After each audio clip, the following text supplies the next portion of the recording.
Salut, bonsoir, bonjour, bienvenue dans ce nouvel épisode de Indispensable, l'émission qui parle du meilleur des comics, ou pas. Vous commencez un peu à avoir l'habitude si vous nous suivez de manière régulière maintenant. On est lescomics.fr, on parle de comics, évidemment, de comics publiés en français. On a fait déjà plusieurs émissions maintenant. Vous pouvez évidemment toutes les rattraper sur notre chaîne YouTube et sur nos flux podcast, Spotify, iTunes, ce que vous voulez, on est dessus. Ne vous inquiétez pas, vous nous trouverez facilement. Je suis Comics Grincheux et ce soir pour m'accompagner, j'ai la chance, la chance, puisque ce sont de très bons parleurs tous les deux. Je pense qu'on va bien discuter, on va bien échanger encore une fois ce soir.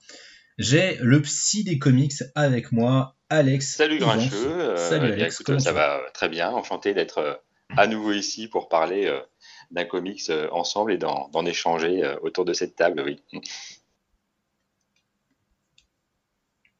Et oui, tu es de retour après avoir participé à House of M, un comics déjà où tes talents de psy pouvaient déjà beaucoup parler. On va remettre ça ce soir avec le comics dont on parle. Mais avant de dévoiler le titre, j'accueille le deuxième participant, c'est Fred de la chaîne salut YouTube. Alex, salut Grincheux, écoute, ça va Comment nickel. tu vas Fred? Ça va nickel, eh ben super. N'oubliez pas, Fred fait aussi à côté de ça du comics à la française, et il y a un Ulule en ce moment pour son comics Kochelnuc. Je mettrai le lien évidemment dans la description, mais vous pouvez le soutenir, c'est du très bon, c'est du très drôle. Oui, bien sûr, imaginez simplement qu'un cochon se soit fait mordre par un humain radioactif. Et bien sûr, certaines personnes ont envie de mettre la main sur ce cochon radioactif qui, comme son nom l'indique, va se transformer en espèce de monstre de puissance et qui va être un peu perdu dans ces histoires d'humains auxquelles il ne comprend pas grand-chose. Et ben voilà, c'est très très bien vendu. Merci, donc n'oubliez pas d'aller soutenir Kochelnuc, sachant qu'il y a aussi Rétrophile, ancien membre du collectif, qui participe. Et donc ce soir, on se retrouve pour parler de Superman Identité Secrète. Alors, Identité Secrète, c'est un comics donc scénarisé par Kurt Busiek et dessiné par Stuart Immonen, qui a été publié évidemment chez DC Comics. Jusque-là, rien de bien étonnant. Mais, mon cher Alex, de quoi est-ce que ça parle, Identité Secrète ? Alors, Superman Identité Secrète, en fait, c'est une histoire de Superman, mais ça n'est pas Superman. C'est une histoire avec une histoire à l'intérieur, c'est ça qui est assez étonnant avec ce comics. Si vous voyez un peu ces poupées russes qui vont de la plus grande à la plus petite en s'emboîtant les unes dans les autres, eh bien Superman Identité Secrète, c'est ça, c'est une matrioshka, c'est une poupée russe. C'est l'histoire de Clark Kent, mais ça n'est pas Clark Kent. C'est l'histoire de Clark Kent, un jeune homme que ses parents se sont amusés à nommer ainsi, et qui vit en fait dans l'ombre de son homonyme des comics que tout le monde connaît, car tout le monde connaît en effet le personnage de Superman, et tout le monde s'amuse forcément à se moquer de ce Clark Kent qui n'est pas l'homme d'acier des comics. C'est alors un comic sur un personnage qui ressemble à un personnage de comics, mais c'est aussi, et peut-être surtout, l'histoire d'une histoire que Kurt Busiek, l'auteur, a eu en tête depuis 1985. Et c'est une histoire qui lui a trotté dans la tête des années avant qu'elle ne prenne cette forme. À l'origine, c'était l'histoire de Superboy de Terre Prime, ce Superboy qui découvre ses pouvoirs dans un monde sans super-héros, à part une poignée. Et c'est l'histoire au départ de ce Clark Kent, dont tout le monde se moque, qui ne cesse d'être raillé par ses camarades d'école, puisqu'il porte en fait le même nom qu'un super-héros hyper connu. Et donc c'est aussi l'exaltation lorsque ce jeune Clark Kent découvre qu'il possède vraiment des pouvoirs et la liberté qui en découle alors. Et donc, Kurt Busiek dit ceci sur ce projet. Quelle délicieuse ironie pour Clark Kent, donc, que d'être l'objet de moquerie pour une raison que tout le monde sait imaginaire et qui s'avère pourtant réelle. Cette force intérieure, ce secret magique que tout le monde ignore. Et donc voilà pour l'auteur qui correspondait à ce qu'était Superman, c'était sa puissante identité secrète qui donnera finalement à ce comics son titre. Et donc de cette histoire, on a découlé une autre qui répond à la question suivante. Et si nous suivions ce Superman adolescent tout le long des étapes de sa vie? Et là, on retrouve une histoire dans une histoire.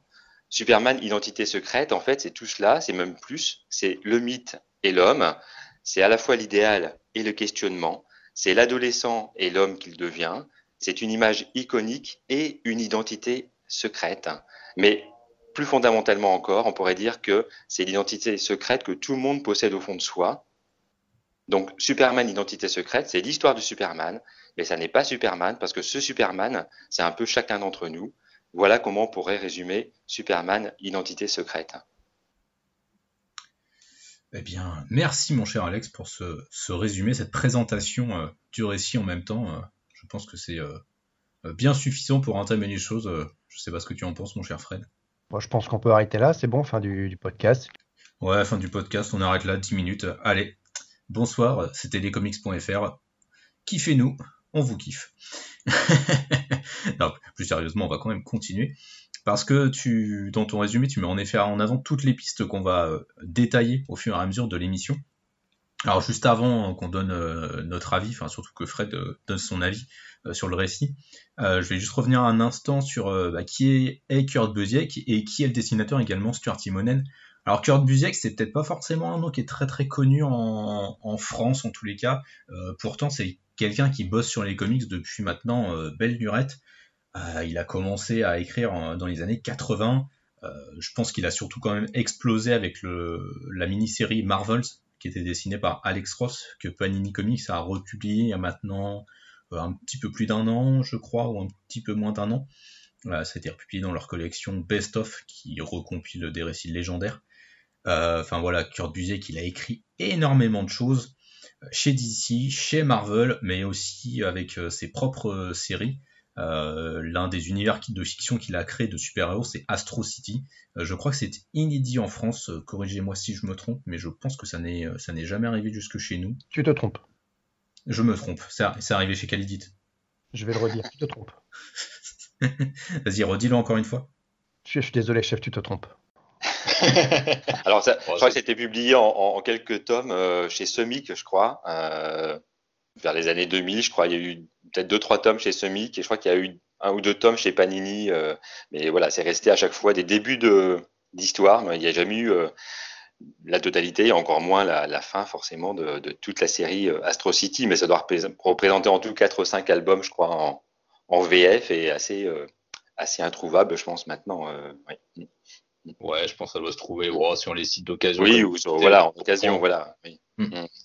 Donc Kurt Busiek, Astro City, donc c'est son travail le plus connu. Donc Superman Identité secrète dont on parle ce soir, mais il a également, il y a maintenant quelques temps, construit une histoire un peu similaire, mais avec Batman. C'est Batman Créature de la Nuit, qui est sorti chez Urban Comics il y a quelques temps maintenant. Stuart Immonen, de l'autre côté, lui, je pense, est beaucoup plus connu. Il a dessiné plein de trucs chez Marvel. Il a dessiné du Spider-Man, il a dessiné du Avengers, il a dessiné dans l'univers Ultimate.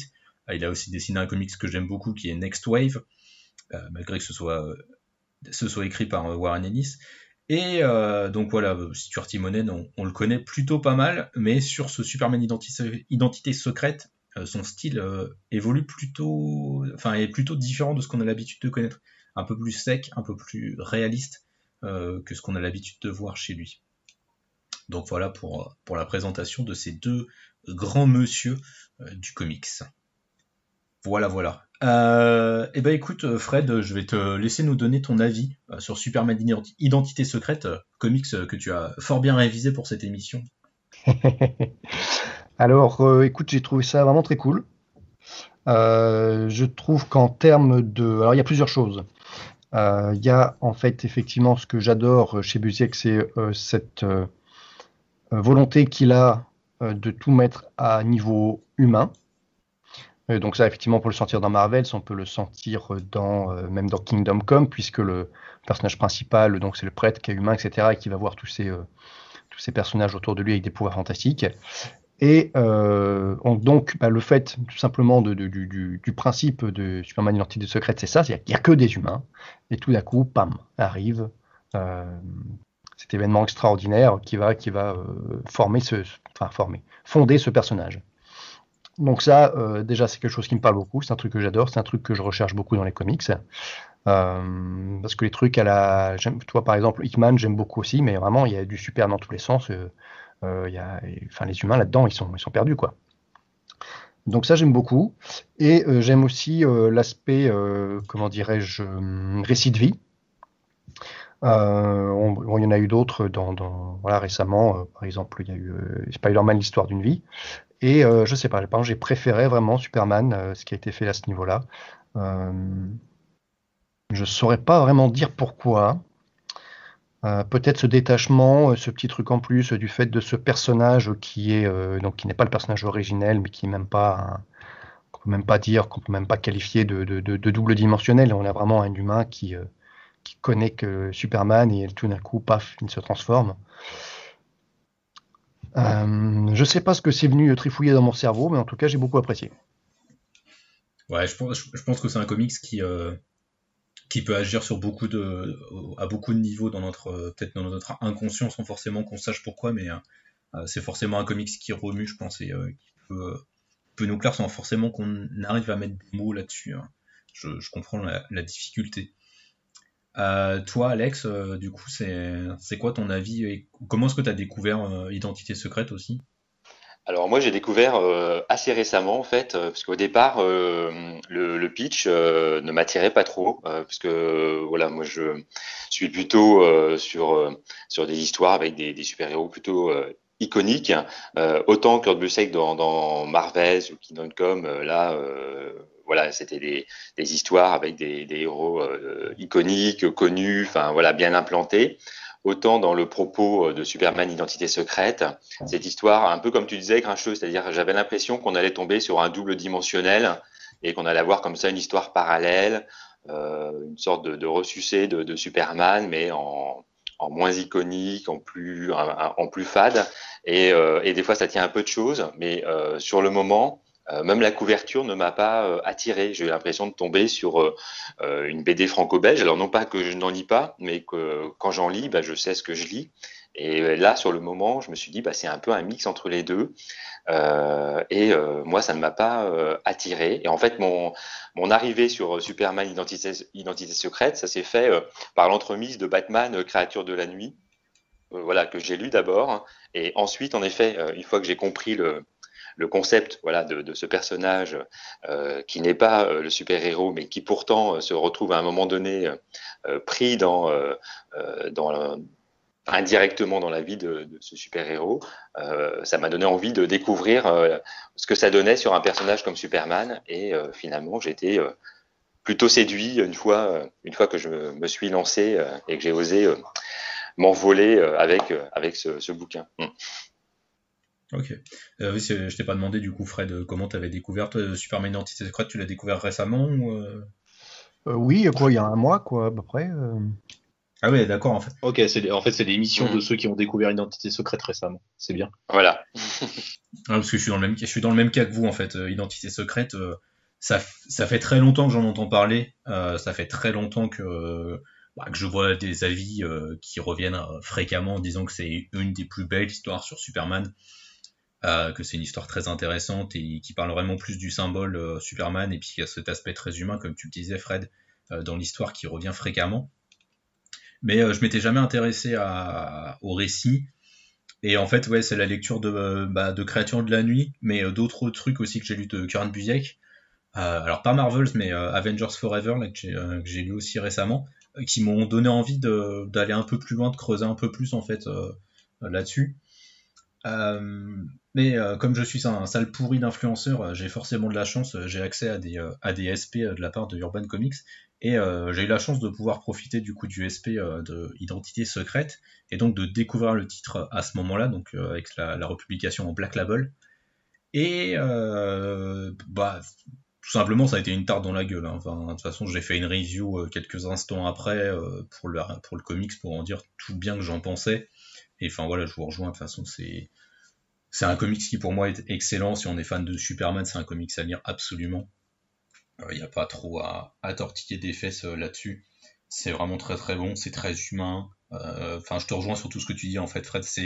Et c'est un comics qui arrive à nous toucher sur des aspects finalement très basiques, très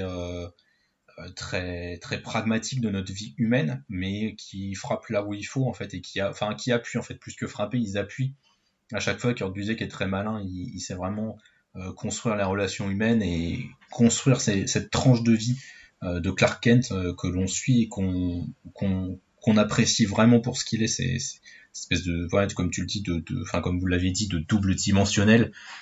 c'est vraiment c'est cette idée que Superman peut exister dans notre monde à une échelle finalement très humaine, juste par ses valeurs, par ce qu'il transmet. Et c'est finalement ça qui est hyper intéressant, c'est ça qui m'a plu énormément dans le récit.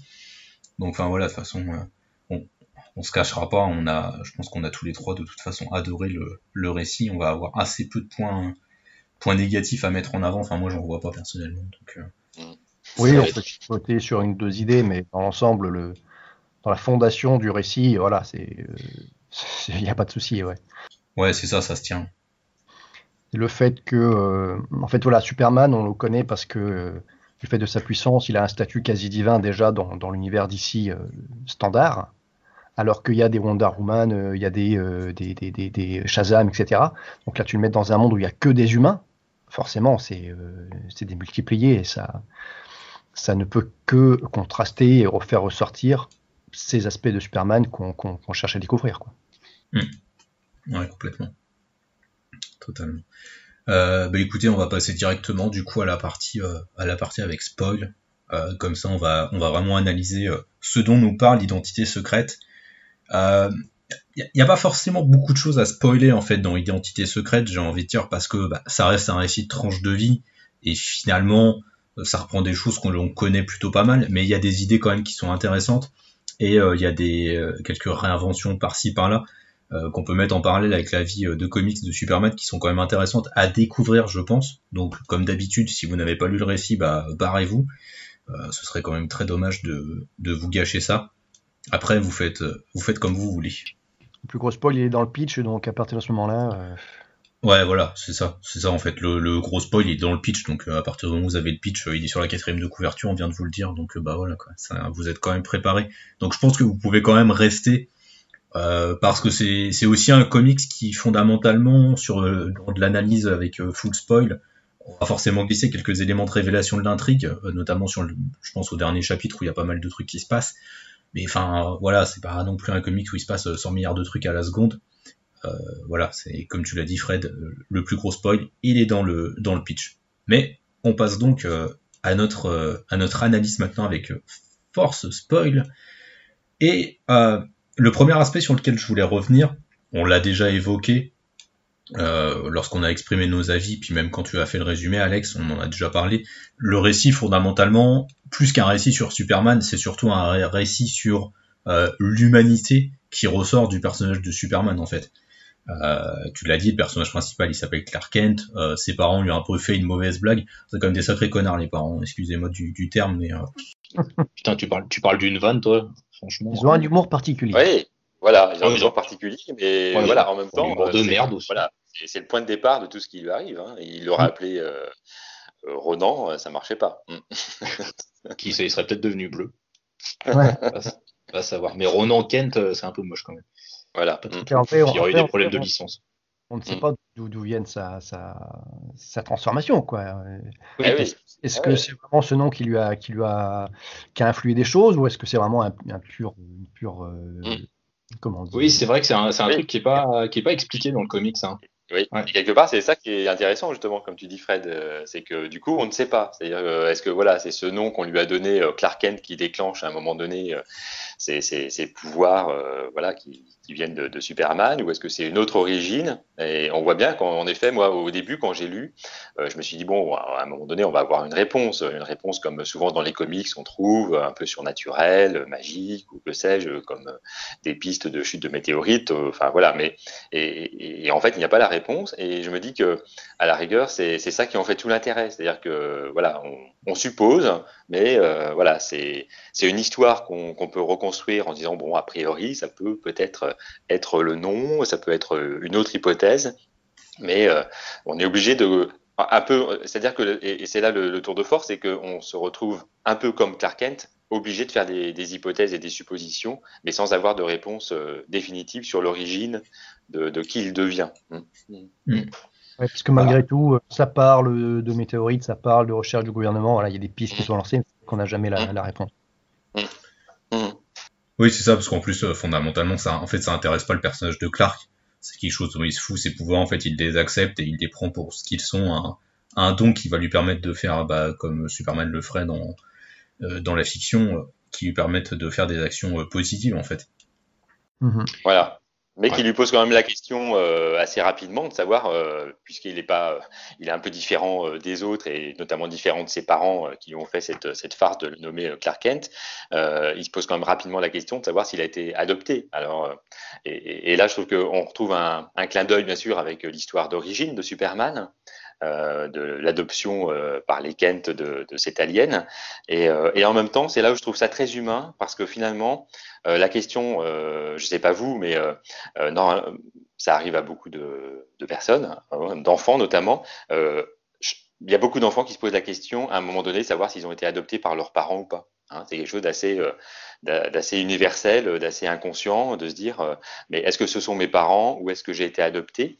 Et généralement, c'est une petite histoire que les enfants se racontent quand ils ont l'impression qu'ils pourraient être largement extraordinaires, qu'ils seraient vraiment super, fabuleux, tout puissants, etc. Et qu'ils trouvent que leurs parents sont pas vraiment à la hauteur et qu'ils mériteraient quand même d'avoir d'autres parents largement mieux. C'est ce qu'en psychanalyse on appelle le mythe individuel du névrosé. C'est-à-dire c'est la petite histoire que se raconte tout le monde sur ses origines. Et c'est là où on retrouve un point commun avec Clark Kent dans Superman Identité secrète, c'est-à-dire il y a pour tout le monde une part de mystère dans nos origines. Et à un moment donné, on cherche et on s'invente finalement une petite histoire personnelle pour essayer de trouver qui on est, d'où on vient, et quitte à en passer par une petite légende personnelle. Et je trouvais ça, tout à l'heure, Guincheux, tu disais, voilà, il y a des choses très humaines, très basiques dans ce récit, et je trouve que ça en fait partie. On les décode pas forcément tout de suite à la lecture, parce que ça vient toucher des choses à l'intérieur de nous dont on n'a pas forcément conscience tout de suite, mais je trouve que ça, c'est un élément qui en fait partie. Ouais, à moi après j'ai mon hypothèse sur le pourquoi du comment de cette histoire. Moi j'ai tendance à l'analyser de manière très, j'ai envie de dire, ce peut être classique comme analyse, mais comme le Superman de fiction l'on connaît, qui s'imagine si j'avais été un humain ordinaire, si j'avais été un autre Clark Kent, et où finalement il se rend compte, en fait, ça aurait été la même chose en fait, parce que il est Superman, donc en fait il aurait eu quand même ses pouvoirs et il aurait eu ce déroulé de vie. Et j'aime bien m'imaginer cette idée-là que c'est finalement le Superman que l'on connaît dans l'univers fictionnel de DC Comics, qui s'invente un autre truc, un autre point de départ, mais où au final ce point de départ différent l'amène sur le même chemin qu'il a suivi, parce que l'éducation, parce que tout un tas d'éléments qui font que Superman est Superman. Comme pas mal d'auteurs, quand ils mettent en place des Superman venant d'autres univers, à chaque fois on voit que c'est le même personnage en fait, et que Superman c'est avant tout un être humain qui a été éduqué selon des valeurs et un code en fait éthique et moral qui font de lui le personnage qu'il est. Donc j'ai tendance à m'imaginer ça. Après c'est tout à fait personnel et on peut ne pas être d'accord. Je trouve c'est du coup un thème qu'on retrouve dans Doomsday Clock. Le fait qu'il y aura toujours un Superman, et que on voit bien sur le dernier chapitre final que son histoire se réécrit à chaque fois. Bon, je trouvais ça un petit peu méta, moi. En fait, dans Doomsday Clock, ça m'a gêné. Et là, j'ai trouvé ça nickel, en fait, dans Superman Identité secrète, le fait de dire que il y a un Superman, il y aura toujours un Superman, et de retrouver ses fondamentaux comme ça tout au long d'un récit. Et je trouvais que ça avait beaucoup plus sa place ici que dans Doomsday Clock. Ouais, on en parlera quand on fera un indispensable sur Doomsday Clock, parce qu'on le fera un jour de toute façon, mais on en reparlera à ce moment-là. Mais oui, c'est un peu plus forcé. Si je suis là, je redirai ça. Nah. Voilà, c'est ça. Garde tes arguments en réserve. Ouais, je trouvais ça mieux dans Superman Identité secrète. Souvenez-vous-en. Souvenez-vous dans Identité secrète, quand je le disais. Mais ouais, c'est vrai que ça peut être gênant, parce que je sais que typiquement ma petite amie a lu l'Identité secrète peu de temps après moi, parce que je lui disais que du coup que c'était super cool. Et elle a été gênée par le fait qu'il n'y a pas de réponse. Après, c'est aussi lié parce que elle aime pas quand il n'y a pas de réponse dans les récits. Ça, c'est quelque chose qui a tendance un peu à la gonfler. Mais voilà, c'est le petit défaut qu'elle a trouvé en fait. Elle aurait aimé avoir une explication du pourquoi, du comment il y a ce truc-là. Pourquoi est-ce qu'il a des pouvoirs? Est-ce que c'est notre Superman? Est-ce que c'est autre chose? Enfin, ça l'a dérangé. Donc c'est vrai que ça peut être gênant. Oui, alors que moi je trouve que c'est ça l'intérêt justement, c'est que un peu comme on le fait là, c'est-à-dire que chacun se construit sa petite histoire à partir de ce récit. C'est-à-dire que toi, Grincheux, tu en fais quelque chose en disant c'est forcément le Superman qu'on connaît, mais qui s'est inventé une autre histoire. Moi, je disais, c'est plutôt quelque part presque le chemin inverse, hein, c'est-à-dire c'est quelqu'un de lambda qui devient Superman parce qu'il a été nommé Clark Kent.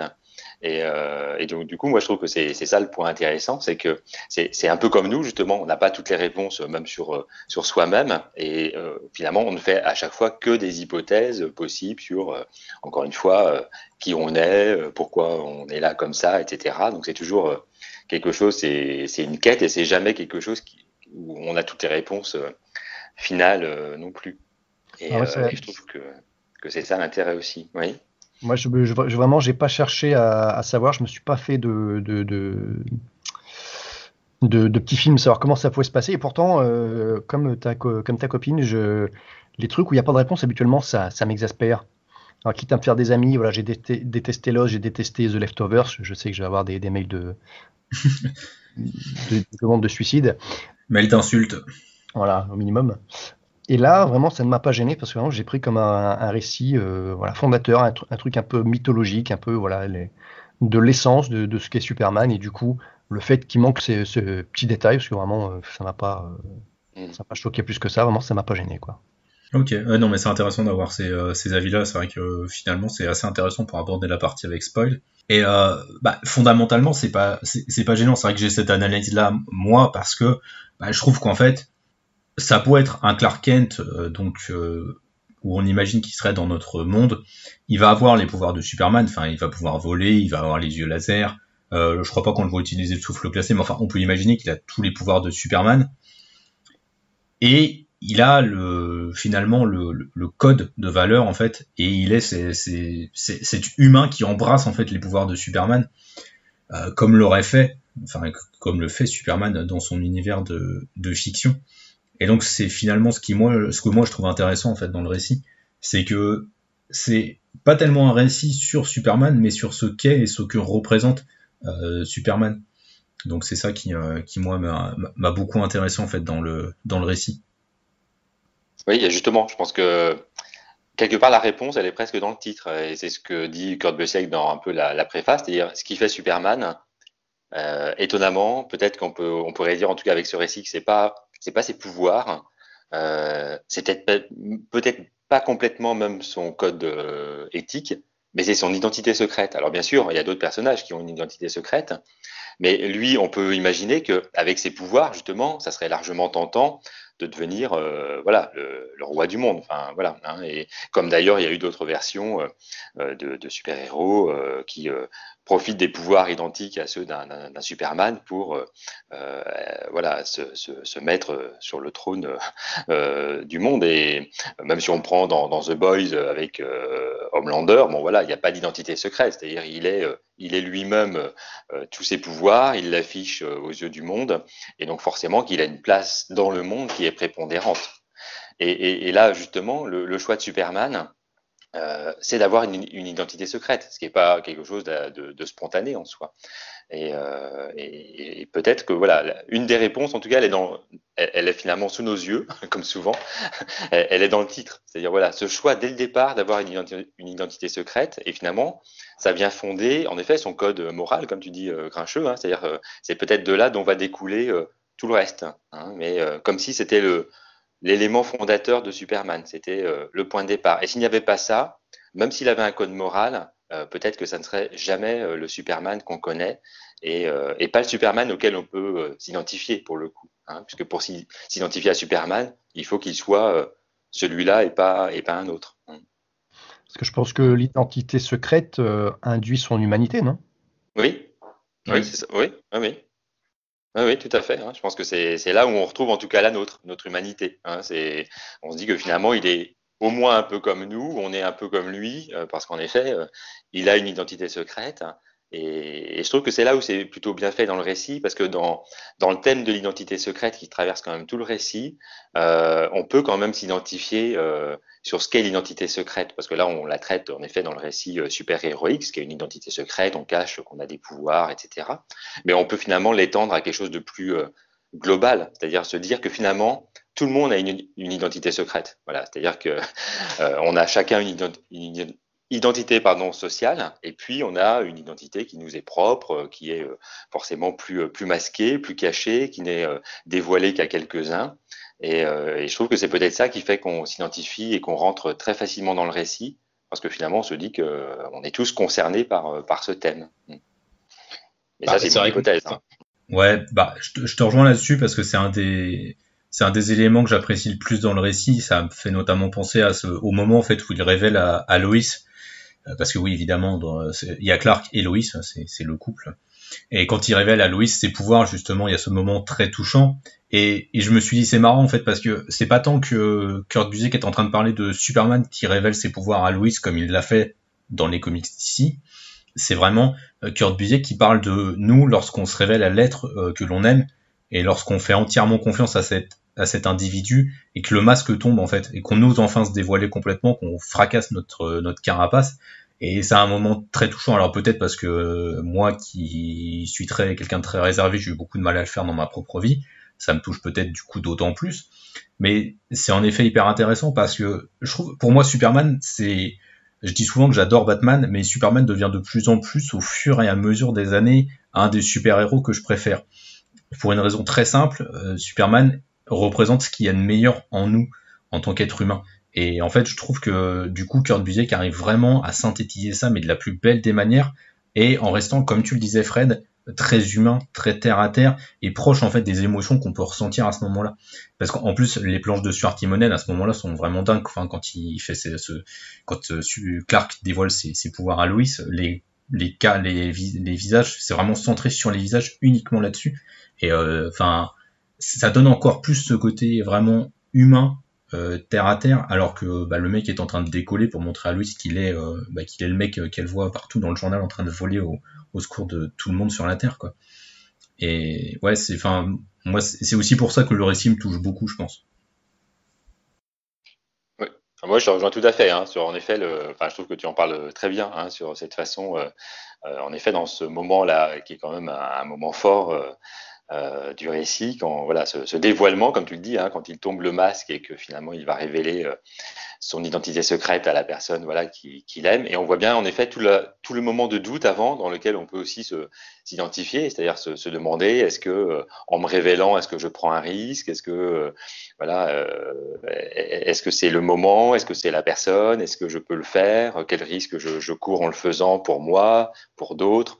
Et on voit qu'il est vraiment aux prises avec ses doutes, ses interrogations, et qu'en même temps il choisit, il prend le risque parce que c'est un peu le risque de la vie, hein, c'est-à-dire et c'est un peu ça Superman, c'est un peu à chaque fois les choix qui vont vers une forme de pulsion de vie, hein, c'est-à-dire c'est pas rester comme ça dans quelque chose en retrait, c'est malgré parce que dans ce que tu dis, Grincheux, je trouve qu'en effet, tu dis de toi, que tu es plutôt réservé et sensible. Et je trouve que là, on a un Clark Kent, un Superman qui est plutôt réservé et sensible en fait. Et je trouve ça très beau et ça colle très bien aux planches de Stuart Immonen, je trouve, parce qu'il y a, comme tu le dis, une sensibilité dans ces planches.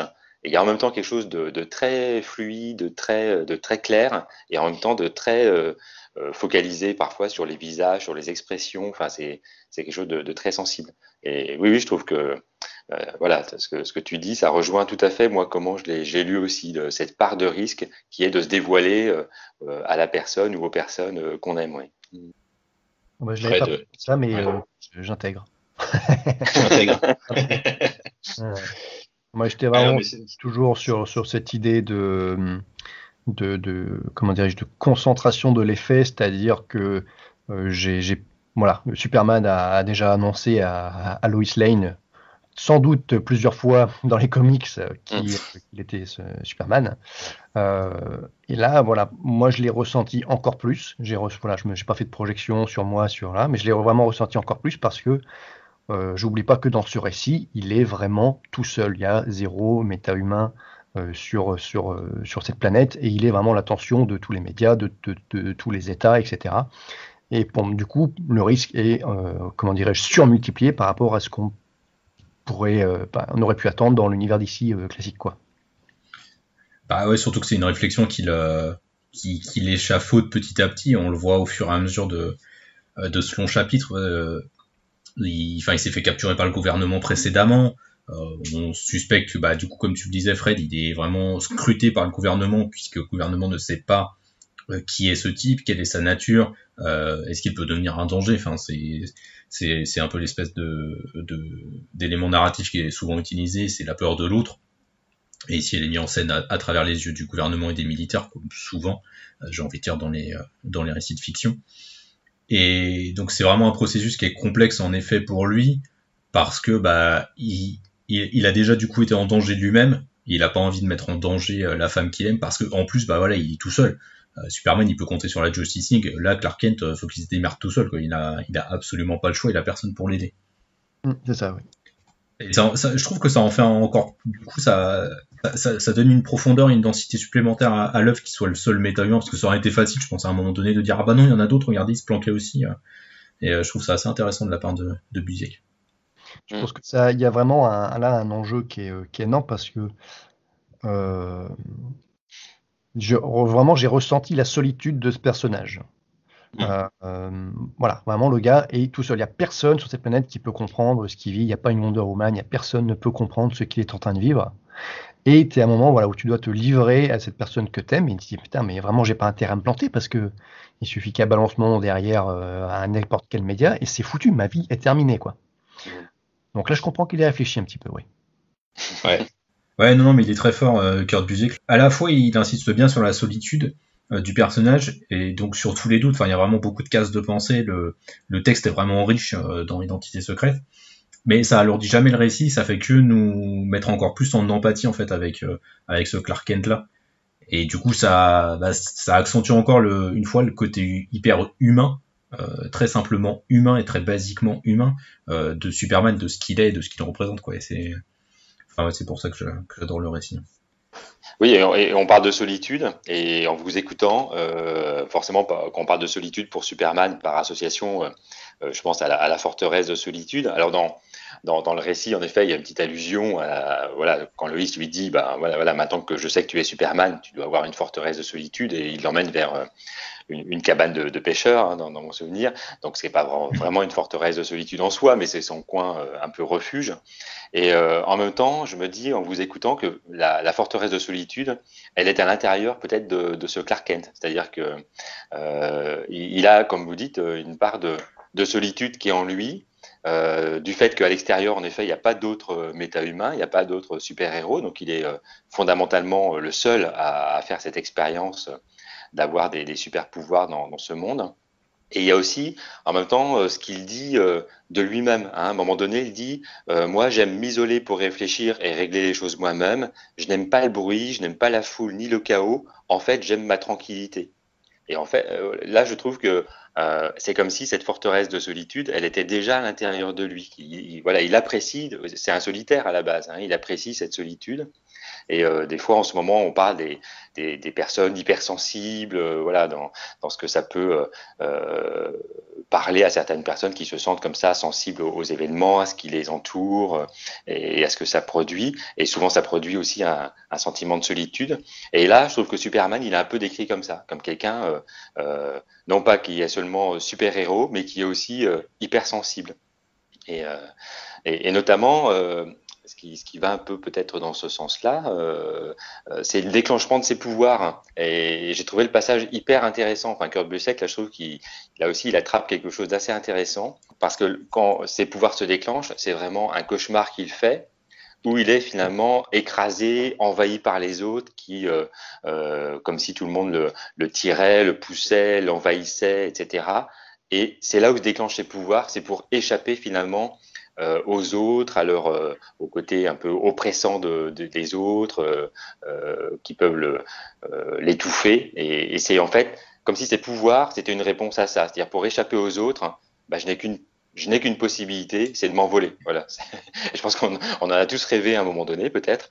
Moi, oui, des fois, de se dire à un moment donné, ça pourrait être bien des fois de décoller et de s'échapper. Et lui, ça lui arrive pour de vrai. Voilà. Et je pense que du coup, il y a tout cet élément et cette mythologie qu'on associe à Superman qui sont peut-être distillés de façon très, très fine et très judicieuse à l'intérieur même du personnage. Ouais, bien vu. Oui, puis c'est vrai que la séquence où il a ses pouvoirs, elle est assez... Bon, de toute façon, comme toujours, je vais arrêter de donner des superlatifs à chaque fois, mais elle est en effet très bien trouvée, parce que c'est dans ce moment aussi où Clark se retrouve tout seul sur cette montagne. Il est parti faire du camping, et la scène est absolument délirante, parce que, comme tu le dis Alex, il est en plein cauchemar, et il est en train en fait de se battre avec son sac de couchage. Et sur une première case, on ne le voit juste que dans son sac de couchage, donc on imagine qu'il est au sol et qu'il est réveillé. En fait, non, il est en l'air, en suspension, avec son sac de couchage sur le dos, sac de couchage qui est rouge, et qui lui fait un peu l'effet de la cape de Superman quand Superman se drape dedans, et comme quand il est arrivé en fait sur Terre dans le vaisseau où il était drapé dans cette cape. Donc il y a pas mal de références aussi qui sont conjuguées là-dedans, et c'est assez marrant et malin surtout. Mhm. Mais c'est ça, il y a un effet de condensation, c'est-à-dire comme tu le dis, on a en même temps la cape, en même temps le berceau, voilà, avec la cape drapée. On a quelque part la naissance de Superman, mais avec à la fois l'arrivée dans son berceau drapé comme ça dans sa cape, et en même temps la première naissance de Superman quand il décolle pour aller voilà, sauver un avion en chute. Enfin voilà, on a les deux condensés en un, dans une image seule, et avec rien qu'en regardant cette image, en fait, comme tu le fais, on a finalement toutes les images de Superman qui débarquent en fait dans notre tête. C'est avec cette image assez forte et bien pensée, oui. Et en plus, pour aller encore plus loin dans le symbole, je me demande même si quand Clark se réveille, il n'est pas en position fétale. Je suis en train de me faire la réflexion. Je crois me souvenir qu'il est dans cette position-là quand il se réveille dans son sac de couchage après le cauchemar. Donc l'analogie est vraiment parfaite à ce moment-là, quoi. Ah oui, c'est vraiment une naissance, quoi. Oui. Ouais, c'est vraiment une naissance que Kurt Busiek nous montre dans ce moment-là. Il y a un autre truc, donc c'est vrai qu'on parle beaucoup donc de Clark, voilà, qui devient le Superman de notre monde. Il y a un truc, c'est vrai, qu'il faut aussi, qui est important de souligner, c'est qu'on va pas suivre juste Clark comme Superman, par exemple, dans ses agissements ordinaires de super-héros, c'est-à-dire, voilà, il sauve du monde, beaucoup de monde. Il se pose beaucoup de questions sur sa vie, sur qu'est-ce que ça représente, ses pouvoirs. Mais il y a aussi un séquençage, donc de Superman Identité Secrète, on l'a pas dit, mais c'est découpé en 4 gros chapitres qui font 50 pages à peu près, à chaque fois. Et c'est des chapitres qui vraiment à chaque fois racontent une tranche de vie de ce Superman, mais surtout d'un individu, j'ai envie de dire lambda, mais d'un individu en tous les cas tel qu'on peut se l'imaginer comme étant lambda. Et là encore, c'est en lien avec l'identité secrète, c'est en lien avec l'humanité du titre, et c'est quelque chose d'assez intéressant, je trouve. Oui, parce qu'on a vraiment ce découpage en 4 qui sont, oui, comme tu le dis, qu'un jeu, c'est 4 périodes de vie. C'est-à-dire, on a vraiment, voilà, un peu l'enfance, l'adolescence, l'âge adulte qui se conclut avec la paternité, et puis voilà, cette vie, voilà, parentale où voilà, on est parents, voire grands-parents. Enfin voilà, on a vraiment un Superman qu'on voit grandir, se développer, vieillir, avoir des enfants. Enfin voilà, on le voit vraiment. Voilà, contrairement au Superman en effet qu'on connaît, qui est forcément immuable, parce que sinon ça poserait des soucis au niveau des histoires futures. Là, du coup, on a ce côté un peu précieux finalement de voir voilà, un Superman qui vieillit. Qu'est-ce que ça produit aussi. Oui, parce que c'est une image qui est quand même forte. Dans le dernier chapitre, on a vraiment un Superman qui est vieux. Il a les cheveux blancs, la barbe blanche. Enfin, c'est vraiment c'est papy Superman, quoi. Donc c'est une image qui est quand même assez forte avec voilà. Enfin, Clark et Lois donnent naissance à 2 jumelles. Enfin, Lois donne naissance à 2 jumelles en l'occurrence. Et oui, on voit vraiment. C'est pas tant papa parce qu'on voit pas tant leur paternité, parce qu'il me semble qu'il y a eu une grosse ellipse entre le 3e et le 4e chapitre.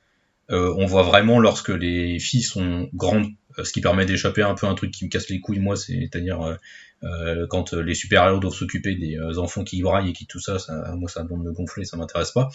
Je trouve ça plus intéressant du coup qu'ils fassent ce bond et qu'on voit un peu qu'est-ce qui se passerait en fait si Superman vieillissait vraiment. Et c'est intéressant parce que finalement les 3 premiers chapitres suivent des éléments qu'on connaît plus ou moins, et on peut faire des parallèles avec les Superman et les aventures de Superman en comics. On échappe à la mort de Superman par Doomsday parce que ça aurait pas ça aurait pas eu lieu d'être là, ça aurait été un peu débile. Mais par contre, on a vraiment les étapes importantes de la vie de Superman en comics, et on a ce 4e chapitre qui est pour le coup un peu inédit, quoi, parce qu'on n'a jamais vraiment vu Superman vieux, Superman face à des enfants qui sont du coup devenus déjà adultes, donc c'est intéressant. Alors peut-être pas si inédit que ça, dans le sens où à mon avis on est sur le thème de l'héritage. Oui, ça oui, par contre oui. Et tu parlais de Doomsday tout à l'heure, effectivement, après la mort de Superman par Doomsday, ils sont un certain nombre à vouloir représenter en tout cas les valeurs de Superman avec plus ou moins de, comment dirais-je, de latitude, que ce soit Eradicator avec son bagage kryptonien et dans des méthodes qui ne sont pas du tout celles de Superman, mais bon, il y a aussi Superboy, il y a Steel, etc. Et bon, je pense qu'il y a eu d'autres périodes aussi et d'autres Superboy, etc. Ou même la Légion des super-héros, voilà, qui représentent un certain héritage de Superman. Et là, bon, vraiment, on est dans ce thème-là, même si, on est à des millions d'années-lumière parce que c'est ses filles, parce que ça le touche de près, parce que il cherche à savoir ce qu'elles vivent, mais en même temps, il veut pas être intrusif. On est à quelque chose de beaucoup plus intime finalement, quoi. C'est finalement le thème du récit de toute façon, c'est-à-dire c'est essayer de vraiment rester au plus près de l'identité humaine de Superman pour vraiment s'incruster dans l'intimité de ce que pourrait être sa vie en l'occurrence. C'est vrai que t'as raison. Après sur le thème de l'héritage, oui, tu as raison, surtout que maintenant avec Superman, enfin depuis Superman Rebirth, il y a Jonathan Kent. Donc ça, évidemment, c'est son fiston, mais bon, enfin on les voit jamais vraiment interagir ensemble. C'est toujours un peu le bazar depuis que Bendis l'a fait grandir, je trouve en tous les cas, on les voit plus autant interagir qu'avant quand Tomasi Gleason écrivait Superman. Là maintenant que John est adolescent, il a rejoint la Légion des super-héros, enfin bon c'est un peu le Beans, Bendis a fait son truc dans son coin avec lui. Il a un peu cassé certains moments d'interaction, c'est un peu dommage là-dessus, mais ça peut en effet avoir un lien avec ce qui est fait là dans l'identité secrète, mais c'est en effet plus intime comme tu le dis, Fred. Ouais. C'est vrai que j'avais oublié le petit Johnny. Oui, Johnny Boy. Voilà. Et c'est vrai que là, du coup, on évite, comme tu disais, la redite. C'est-à-dire, on voit qu'il va être père, on se dit, bon, il va avoir un fils, puisqu'en effet, si on a lu les dernières aventures de Superman, on se dit, voilà, ça pourrait être logique qu'il y ait une sorte de John qui débarque. Et en fait, là aussi, ça prend à contre-pied. C'est-à-dire, non seulement c'est pas un fils, mais c'est 2 filles. Voilà. Et puis, on ne s'attarde pas, et c'est là, en effet, où l'ellipse est plutôt bienvenue, on s'attarde pas sur ce Superman qui serait père, en pleine possession de ses moyens, etc. On va quelque part jusqu'au moment de sa paternité avec tous les doutes, tous les questionnements qui l'envahissent jusqu'à ce moment-là. Et quand on le retrouve, eh bien, il a d'autres types de questionnements parce qu'en effet, il y a eu cette ellipse qui a été faite, comme tu disais, Grincheux, et du coup, c'est d'autres questions qui se posent sur la transmission, sur l'héritage, sur la relation avec ses filles devenues adultes. Et à nouveau, on retrouve un Superman qui s'interroge, qui se questionne, et je trouve que du coup, on n'a pas on n'arrive pas, parce que ça aurait été une facilité finalement à un moment donné d'arriver à nouveau à un Superman en pleine possession de ses moyens, qui transmet les choses en pleine force, etc. Et là, c'est pas le cas, puisqu'on le voit de père à celui qui finalement déclare à Loïs que ses pouvoirs sont déjà en perte de vitesse, puisqu'il commence à être au-delà de la cinquantaine. Je suis juste en train de refeuilleter un peu le comics pour voir la fin, parce que je me souviens plus exactement de la fin, mais c'est vrai que oui, il y a vraiment cette image un peu inédite de voir Superman vieux, quoi. C'est quand même quelque chose de très surprenant. Voilà, et c'est pas le Superman un peu digne et noble même s'il a une autre noblesse là de Kingdom Come. Voilà, c'est pas ce Superman un peu comme ça massif et qui reste très iconique et très mythique. Ouais, comme tu le dis, c'est un Superman qui ressemble autant au Père Noël qu'à Superman à la fin. Hein. C'est-à-dire voilà, il a la barbe blanche, il a pas une carrure de super-héros, il a une carrure un peu de quelqu'un d'âgé. Enfin, c'est justement, ça rompt avec l'image d'un Superman comme ça qui vieillirait mais qui serait toujours dans une carrure mythologique. Oui. C'est vrai que j'avais fait le parallèle aussi avec Kingdom Come, et puis j'ai effectivement noté la différence. Dans Kingdom Come, il est décrit comme étant au top de son invulnérabilité. Il a beau avoir vieilli, il est encore plus balèze qu'avant, quoi. Voilà. Oui, voilà, c'est ça. Oui, tout à fait. Sur autre chose. Ouais. Ah oui. Oui. Alors que là, voilà, il admet lui-même que ses pouvoirs déclinent. Voilà. Et justement, on est à l'inverse de ce Superman de Kingdom Come, quoi. Oui, tout à fait. Oui, ben oui, non, mais on est sur vraiment quelque chose de complètement neuf, en fait, de complètement inédit pour ce personnage-là. Ouais. Mais c'est dans la logique de ce que Kurt Busiek nous propose de toute façon depuis le début du récit, finalement. Il nous propose à chaque fois des situations qu'on n'a jamais forcément imaginées ou vécues en tant que lecteur de Superman, quoi. Et c'est quand même assez intéressant de ce point de vue-là. Il y a un autre truc qui est intéressant aussi dans le découpage qu'il fait Busiek sur les chapitres. Je sais pas si vous en souvenez, mais il y a toujours en début de chapitre une page qui est tirée d'un comics de Superman. Et c'est assez marrant parce que cette planche, généralement, elle fait référence à ce qui va se passer en tous les cas dans le chapitre, quel va être le thème vraiment évoqué dans le chapitre. Et je trouve ça hyper malin de la part de Busiek parce qu'il nous met tout de suite en action, en nous disant c'est de ça dont on va parler maintenant, à ce moment-là, et on peut tout de suite se préparer et se replonger, se réimmerger à nouveau là-dedans, quoi. C'est vraiment très cool, je trouve.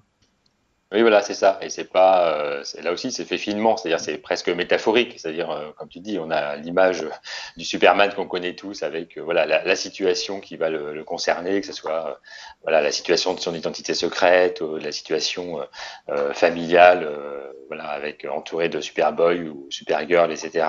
Et à chaque fois, en effet, cette image, là aussi, ça joue bien sur le mythe de Superman. Elle est très évocatrice, comme tu le dis, mais c'est fait. Avec un petit pas de côté à chaque fois, et voilà, quelque part c'est comprenne qui veut, quoi. Voilà, c'est de ça qu'on va parler, mais à la rigueur, si on veut juste voir une vignette de Superman, on la voit puis on entame l'histoire, et si on comprend l'indice, bon bah du coup on le savoure aussi autrement. Ouais. Bah, c'est vrai que moi en tant que lecteur primaire, j'avais pas compris dès le début, là, c'est ma relecture que j'ai percuté en me disant ah oui, ok, d'accord, c'est parce qu'il voilà, parle de ça dans le chapitre. Voilà, c'est ça. Mais c'est ça qui est judicieux. Oui, mais c'est quelque part, c'est pour ça. C'est on l'attrape si on peut, et si on l'attrape pas, c'est pas grave. C'est quand même un clin d'œil qu'on peut récupérer après coup, justement. Tout le monde n'a pas lu tout Superman, donc après t'es pas non plus obligé d'avoir toutes les refs. Hein. Oui, non, mais c'est ça en plus. Ouais, non, mais c'est ça. C'est un espèce de petit clin d'œil qui fonctionne bien pour le lecteur habitué à Superman et qui en même temps dérange pas si tu ne l'as pas lu et qui, quand tu le relis, te fait un autre niveau de lecture, en fait.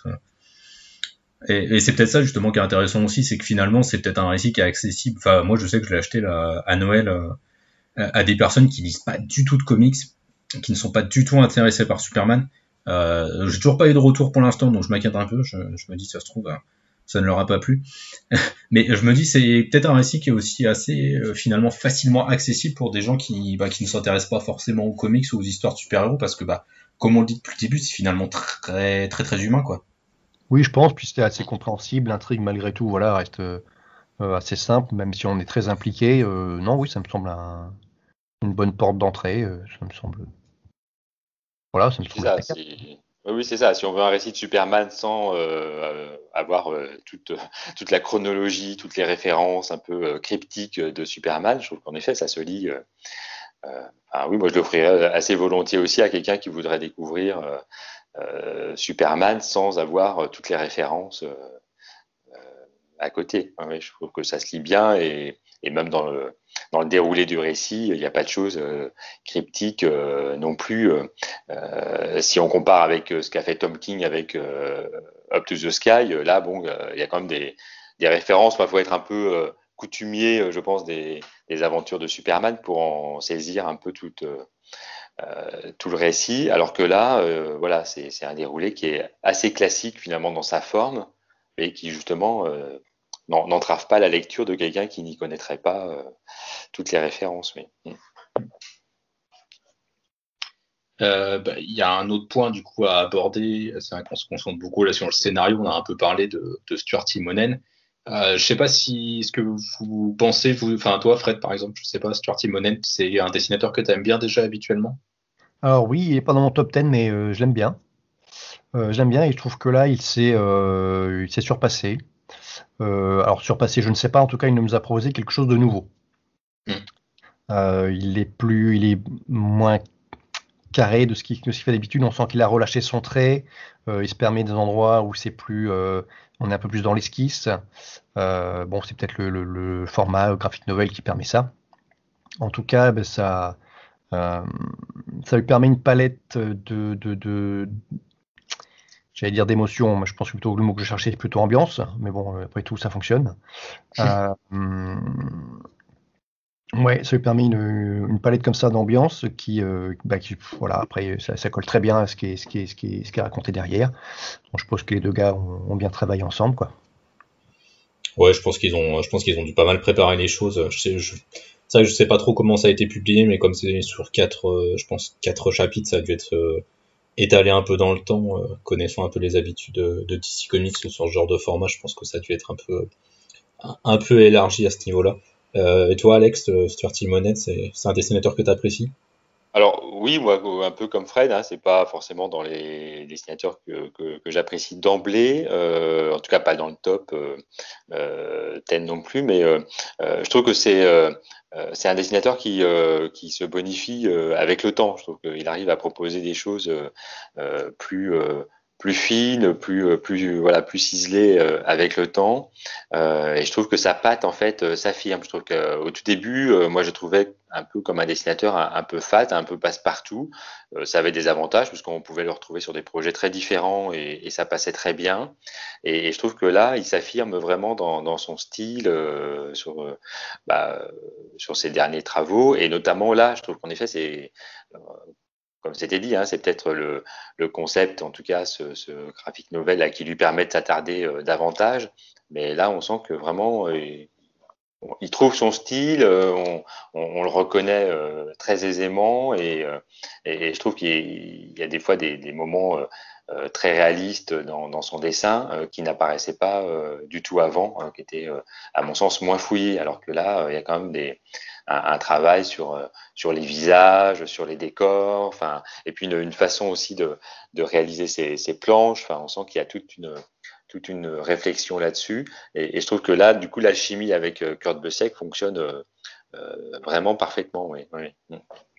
Moi, même sur la morphologie, je ne sais pas si c'est lui qui a eu l'idée ou si c'était une demande de Busiek, mais voilà, le Superman, il fait pas 3 mètres de large, quoi. Et il n'y a pas de cette mode là qui nous vient, je sais plus trop, les années 90 où tous les gars sont tankés de ouf avec des veines qui ressortent et on a l'impression qu'ils sont toujours contractés, que les épaules sont les gars sont crispés, quoi, hein. Et, ça s'est beaucoup lié dans les années 2000, mais là ça revient un petit peu en force. Et là, Stuart Immonen, c'est un des défauts que j'aurais pu lui trouver avant. C'est ça, c'est vraiment tous les gars sont bodybuildés. C'est un Cyclope qui a les bras de Captain America et tout le monde est super contracté et tout le monde a toujours les muscles vénères, quoi. Et là non.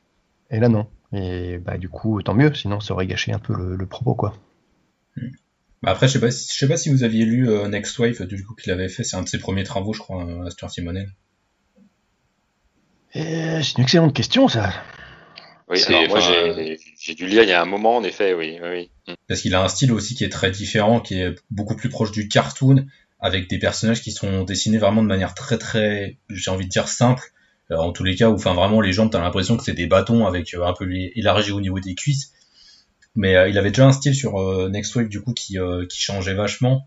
Bah là sur Identité secrète, c'est vrai que son style se mute. C'est vrai on a un peu l'impression des fois c'est des esquisses ou juste du crayonné qui n'est pas beaucoup repassé dessus, qui a un ancrage vraiment très très limité, très très fin. C'est quelque chose que j'apprécie beaucoup. Ça va avec le côté très terre à terre et très intime du récit. Enfin, vous l'avez dit, je pense que c'est clairement ça le format graphic novel. Aide énormément. Le format prestige, chapitre de plusieurs dizaines de pages, forcément ça aide là-dessus. Je pense qu'il a dû pouvoir potasser un peu plus et Kurt Busiek va peut-être aussi donner des conseils là-dessus. Donc c'est vrai que ça aide pas mal à ce niveau-là. Ça aide pas mal à s'investir émotionnellement, je trouve, dans l'histoire qui nous est proposée en fait. Il y a vraiment des planches, il y a des planches qui sont vraiment magnifiques. Je disais tout à l'heure, quand Clark révèle ses pouvoirs, mais il y a aussi toutes les 3 dernières planches qui sont assez super, puisque Stuart Immonen essaie un peu de reprendre différents styles graphiques qui ont été majeurs dans le comics, avec quelque chose de très basique, comme Superman pouvait l'être au début quand il a commencé dans le premier numéro d'Action Comics. C'est vraiment très simple.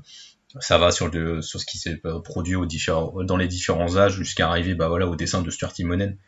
Et c'est vraiment des planches. Il y a des planches qui sont assez superbes. Il y a une gestion des noirs, je trouve, qui est vraiment fantastique, quoi. Je me souviens de plusieurs séquences où on voit juste les yeux laser de Clark quand il a envie vraiment de menacer. Il y a notamment le passage avec la journaliste là dans le premier chapitre. La journaliste qui déclenche l'incendie, qui force un peu Superman à agir vraiment au premier plan pour la première fois. Et il y a cette séquence hyper intéressante où il est tout dans le noir, il y a juste les yeux laser qui ressortent, et je trouve que c'est une séquence vraiment hyper intéressante. Je sais pas si c'était la première fois qu'elle était faite comme ça. Ça a beaucoup été repris depuis ce gimmick des yeux laser quand le Superman qu'on connaît dans l'univers des comics n'est pas content. Mais je trouve que là ça fonctionnait vraiment bien. Alors je sais pas si vous avez des trucs à rajouter après sur le récit.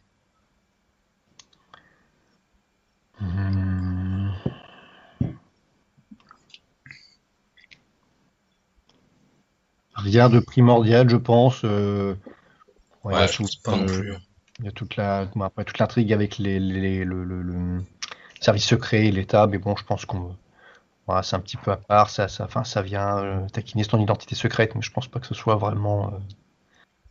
C'est intéressant la manière dont il aborde la relation justement avec le gouvernement, parce que c'est vrai que dans les comics il y a toujours cette relation de défiance qui est encore plus exacerbée, je pense, parce que le père de Lois est un militaire et qu'il a toujours eu envie de capturer Superman et de faire des expériences dessus, et que Clark a toujours été menacé par les militaires.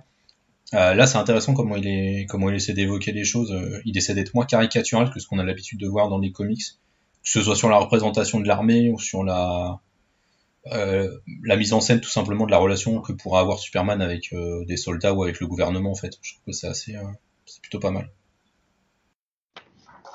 Oui, puis voilà, on voit que c'est plutôt, oui, comme tu le dis, c'est nuancé, parce que forcément, dès lors qu'il y a un Superman qui arrive sur Terre, on pourrait se dire forcément il y aura une implication politique, c'est-à-dire au sens large, c'est-à-dire comment un super-héros comme ça qui est tout seul avec des super pouvoirs, quelle intervention il va avoir sur Terre, voilà. Et du coup, souvent dans les histoires de Superman, c'est ce qui se pose aussi un peu comme question, hein, c'est-à-dire quelle limite à son action.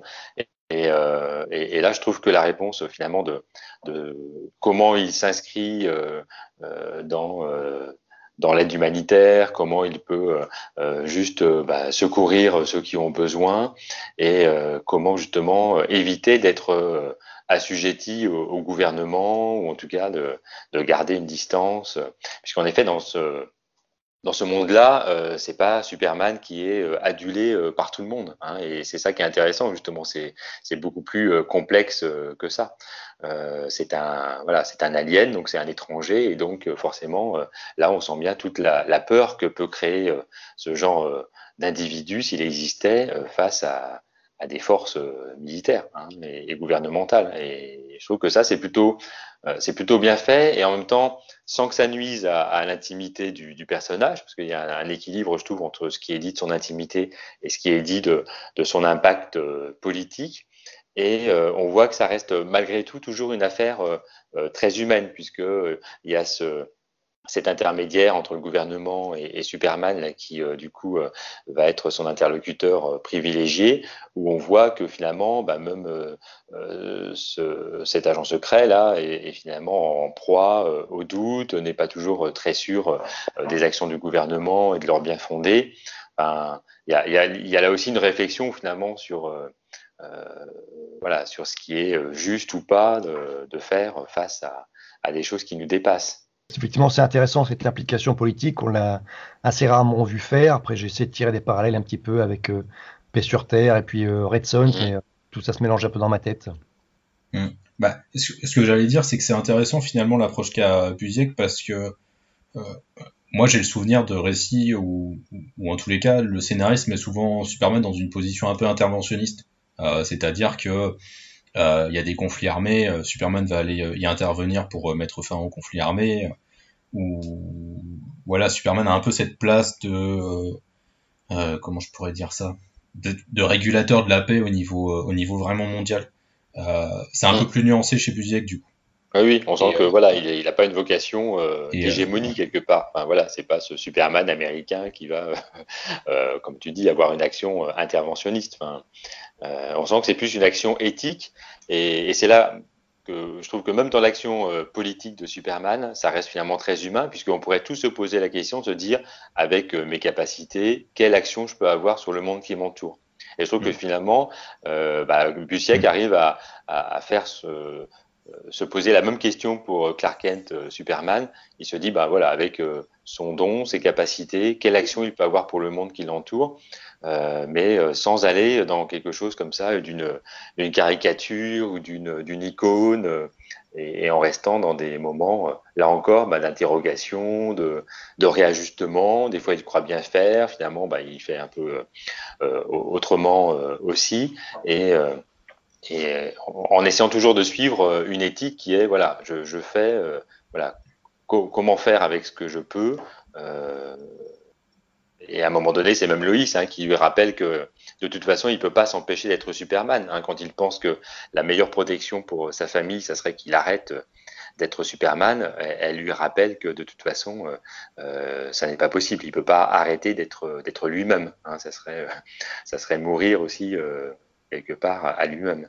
Donc je trouve que ce traitement, il est plutôt bien amené et plutôt fin là aussi. Oui. Ouais, surtout, faut pas oublier, ça me fait tilt là, mais du coup, Identité secrète s'est publié en 2004. On est encore dans une Amérique qui est encore très marquée par le 11 septembre, par il y a cette crainte vraiment forte de l'étranger qui est encore évidemment très présente aujourd'hui et qui est exacerbée. Mais à ce moment-là, elle est vraiment très forte, et ça marque aussi les premiers moments d'interventionnisme américain, enfin de réinterventionnisme américain, j'ai envie de dire quand même, parce que c'est pas la première fois qu'ils le font. Mais notamment donc en Afghanistan, je pense, si je me dis pas trop de bêtises, si je me mélange pas les pinceaux dans les dates, je pense que c'est le moment aussi où ils vont décider d'envahir l'Irak. Enfin, il y a quand même des parallèles sur le plan politique qui sont dressés, qui sont assez intéressants de la part de Busiek. Oui, parce que quelque part, la Superman, c'est une arme de destruction massive. Donc, on a vu, dès lors que le gouvernement américain savait qu'il y avait, ou en tout cas imaginait qu'il pouvait y avoir une arme de destruction massive en dehors de son contrôle, bien du coup, il intervenait de façon très directe. Et là, quelque part, on voit souvent, moi des fois ce qui m'agace dans Superman, c'est quand il y a un drapeau américain qui flotte avec l'aigle américain sur son épaule. Ça, c'est pas le Superman qui me parle. Là, celui-ci, qui est plutôt aux antipodes, celui-ci me parle, quoi. C'est-à-dire, voilà, c'est parce tout le monde peut s'y retrouver. C'est-à-dire qu'on soit indien, syrien, afghan ou texan, on peut se retrouver dans ce Superman, je trouve. Ouais. Et il y a un truc auquel je pense aussi, pour sortir là du côté politique de ce Superman. On n'en a pas parlé, mais Clark Kent dans cette histoire, c'est aussi un auteur à succès. Ce qui est du coup drôle, parce que comme le Clark Kent de l'univers des comics de DC Comics, ce Clark écrit, mais le Clark Kent de l'univers DC Comics, moi j'ai toujours cette impression-là, qui est peut-être fausse, que c'est un peu un journaliste pas raté, mais en tout cas fauché, dans le sens où c'est plus Lois qui est vraiment talentueuse, que lui il écrit sur des faits divers, il a une belle plume, mais c'est pas non plus un talent de ouf. Alors que là, Busiek en fait vraiment, réhabilite un peu, j'ai l'impression, la fonction d'auteur du Clark Kent, et l'importance que l'auteur a, ce qui crée du coup un métadiscours, encore une fois, avec le récit. Oui, tout à fait. C'est vrai que moi aussi j'ai l'image d'un Clark Kent souvent qui est une sorte de mascarade pour cacher que du coup il est beaucoup plus talentueux, puisqu'il est Superman, et que finalement s'il se révélait, il serait peut-être trop talentueux. Et donc du coup le Clark Kent habituel est un peu une sorte de masque, de mascarade pour cacher ça. Et là, comme tu le dis, je trouve que il y a une forme de réhabilitation de la place de Clark Kent, et en même temps, ce qui est plutôt bien vu, je trouve, c'est il y a une articulation, c'est-à-dire que les bouquins qu'il écrit, c'est sa vision en tant que Superman. Hein, quand il écrit dans son titre, il y a un élément, je ne sais plus comment il le formule, mais en tout cas, on voit bien que le titre parle de sa vision de la Terre, de sa place de Superman, hein, et que c'est ça qui va le propulser, là aussi, qui va faire décoller les ventes de son bouquin, comme lui décolle en réalité. Et je trouve que il y a une bonne articulation entre les deux, c'est-à-dire que Clark Kent n'est plus un alibi pour Superman. Il vit réellement, hein, il a vraiment sa vie. Oui, bah, c'est ce que j'allais dire, je pense que c'est plus ça qui est intéressant. J'avais pas cette même vision que vous de Clark Kent, mauvais journaliste, entre guillemets. J'ai pas mal de souvenirs où, au contraire, on le considère comme peut-être pas le meilleur, mais au moins le deuxième juste après Lois. Ouais. Après, c'est peut-être pas ce qui est mis en avant, effectivement, parce que c'est aussi Superman et que c'était peut-être là, du coup, l'occasion de mettre ça à peu près à égalité avec son super business. Et de voir du coup, effectivement, ça par contre c'est intéressant, je n'avais pas relevé, comment Superman, son activité Superman nourrit son activité Clark Kent. Ouais. Oui, je trouve que là c'est plutôt bien amené, parce que d'habitude c'est mis en opposition un peu, hein, c'est-à-dire que l'un doit cacher l'autre, alors que là l'un nourrit l'autre. On sent que les décisions de l'une de ces identités, bien en effet, ont des implications sur l'autre partie de sa vie, hein, que les deux sont vraiment reliées, hein, elles sont pas opposées. Ouais.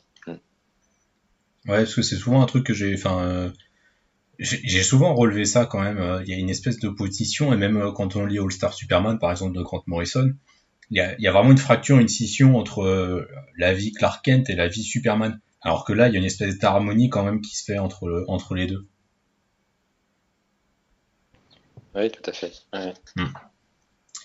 Bah, écoutez, messieurs, je pense qu'on est plutôt pas mal.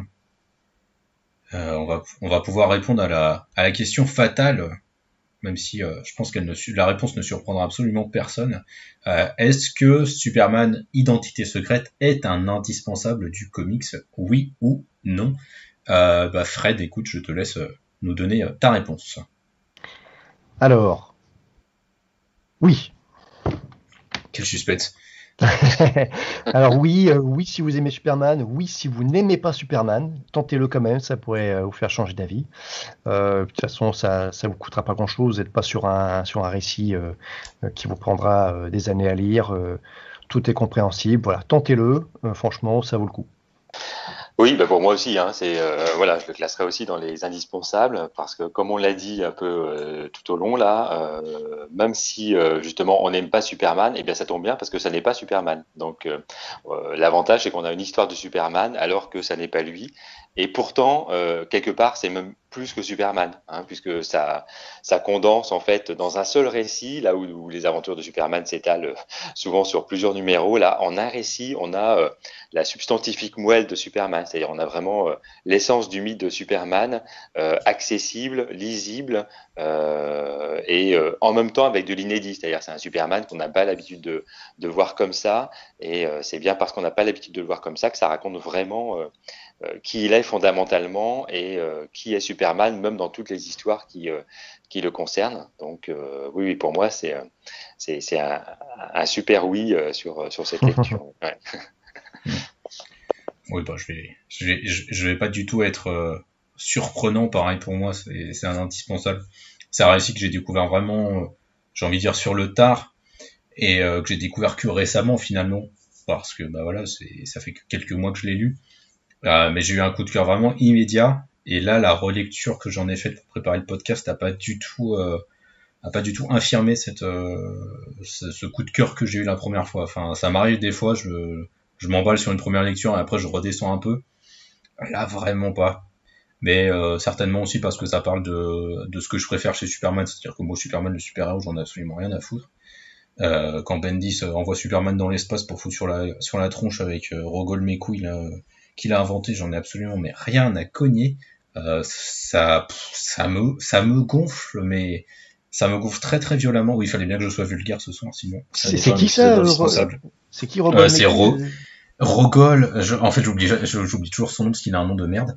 C'est un méchant que Bendis a créé quand il a repris le récit sur Superman et qui serait en fait celui qui a détruit Krypton. Donc en fait, Krypton n'aurait pas été détruit seulement parce que la nature s'était déchaînée, mais il y aurait eu un connard derrière aussi pour finir de détruire la planète. Ah, une petite continuité rétroactive comme on les aime. Ouais. Voilà, c'est ça. Mais qui change du coup tout le mythe et tout l'intérêt de Superman, quoi. Voilà. Bon, après, j'ai pas été jusqu'au bout, donc je sais pas si c'est vrai, si c'est du bullshit qui est de la part de responsabilité du mec. Et en plus, il a une gueule de merde. Enfin, en gros, imaginez Doomsday mélangé avec un troll, mélangé avec un nain. Vous avez à peu près le look du gars. C'est vraiment pas très très heureux. Enfin voilà, moi c'est pas des trucs qui m'intéressent. Enfin vraiment Superman qui se met sur la tronche avec des mecs qui sont plus forts que lui, j'en ai rien à foutre. C'est pas ça qui m'intéresse. Moi, ce qui m'intéresse, c'est quand on parle de ce que représente Superman, du symbole qu'il est et de l'individu qui se cache sous Superman. Je trouve que c'est ça qui est le plus intéressant. Et Identité secrète l'a réussi parfaitement. Si vous aimez Superman, clairement, de toute façon, c'est un indispensable. Il y a pas à tortiller du cul. Alors après, je sais que l'avis est pas partagé. Il y a beaucoup de gens, et quand on a publié la review, on a eu des commentaires de personnes qui disaient ouais, mais en gros, le récit est de la branlette intellectuelle. On n'a pas besoin de ça on n'a pas besoin d'analyser Superman, quoi. Moi, je partage pas du tout cet avis. Je trouve pas que ce soit de la branlette intellectuelle. Je trouve. Alors, on peut se branler intellectuellement dessus, c'est pas un souci. Oui. Mais c'est aussi un super récit. Si vous voulez pas, si vous voulez pas vous faire des nœuds au cerveau, lisez cette histoire, juste tout simplement. C'est ça en fait, c'est que je trouve pas, on n'est pas sur du Grant Morrison ou du Alan Moore où la narration est super compliquée, ça part dans tous les sens, ça nous pète le quatrième mur, ça fait du discours méta. C'est un récit qui est très linéaire, vraiment. C'est aussi une tranche de vie en fait. C'est l'histoire d'un individu qui veut vivre sa vie, qui a des pouvoirs et qui doit apprendre à gérer ses pouvoirs. C'est un peu, c'est grand pouvoir, grande responsabilité, quoi. Mais c'est vraiment très terre à terre, très intime. C'est Superman cross Spider-Man. Et c'est ça qui fonctionne, moi je trouve. Vraiment, c'est là-dessus où je trouve que le récit fonctionne vraiment. Alors je peux comprendre le côté branlette intellectuelle parce que le pitch fait un peu on va philosopher sur Superman. Je peux comprendre la crainte qu'il peut y avoir, mais si on est à la recherche de récits humains et de récits intimes et de récits qui finalement parlent de nous, vraiment, je pense que Superman c'est un indispensable. Et vraiment, qu'on aime Superman ou pas, au moins, je pense que c'est un truc, vraiment, c'est un récit à lire. De manière vraiment générale, si on est fan de bande dessinée, parce qu'en plus, les planches de Stuart Timonen est but, vraiment, je pense qu'il faut le lire, quoi. C'est vraiment, c'est majeur, à mon avis, dans l'univers des comics. Vraiment. Et ça nous rappelle vraiment pourquoi on est tous Superman. Je trouve qu'avec ce récit, et comme on le disait dès l'introduction, c'est là qu'on est très fort en fait, on l'a dit dès l'introduction, qu'on comprenne pourquoi, et donc qu'on se pose pas de questions, on le lit et on se dit mais finalement, on est ce personnage, on est Superman, ou alors qu'on essaie d'analyser, de se faire plaisir en essayant de comprendre tout le propos qui est derrière, etc.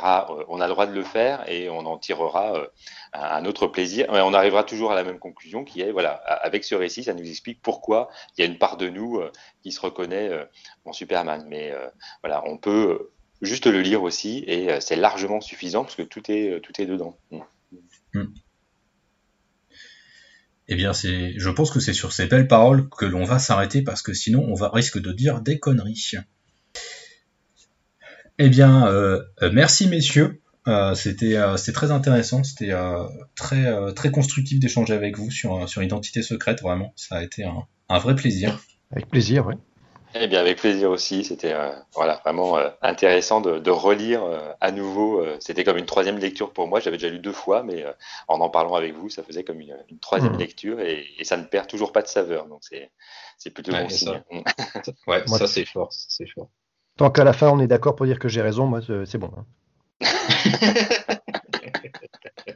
Toi, ça te va. Tu n'es pas compliqué, c'est pire. C'est bien. Alex, du coup, on te retrouve alors sur lescomics.fr, mais pas seulement sur lescomics.fr. Tu interviens aussi sur Comics Blog, tu interviens aussi dans le magazine Univers Comics. Tu interviens un petit peu partout, tu es présent un peu partout. On peut te suivre sur Twitter, Alex Ivance, le psy des comics. Et puis Fred, donc évidemment la chaîne YouTube Show. Qu'est-ce que vous nous préparez là avec Show prochainement? On prépare une émission sur les Avengers en toute simplicité. En toute simplicité, c'est très bien. Avec cette question, les Avengers sont-ils vraiment les super-héros les plus puissants de la Terre? Oh là là, une grande question. Vaste débat. Ouais, mais il faut qu'on boucle ça en 20 minutes, donc bon. on va débattre vite. Bon, vous allez vous foutre sur la gueule à la fin, puis ça sera réglé, quoi. C'est possible. C'est possible. Et donc, évidemment, n'oubliez pas de soutenir également Cochon-le-Nuc sur Ulule. Je mettrai un lien dans la description vers le Ulule. Et quant à moi, Colis Grincheux, il y a des reviews sur lescomics.fr. L'équipe review est à fond, l'équipe vidéo aussi. On sort du podcast toujours. On essaye en tous les cas d'en produire suffisamment pour vous faire plaisir dans vos petites oreilles. Voilà, c'était indispensable consacré à Superman Identité secrète. Nous sommes lescomics.fr et on vous dit à bientôt. Ciao. Salut.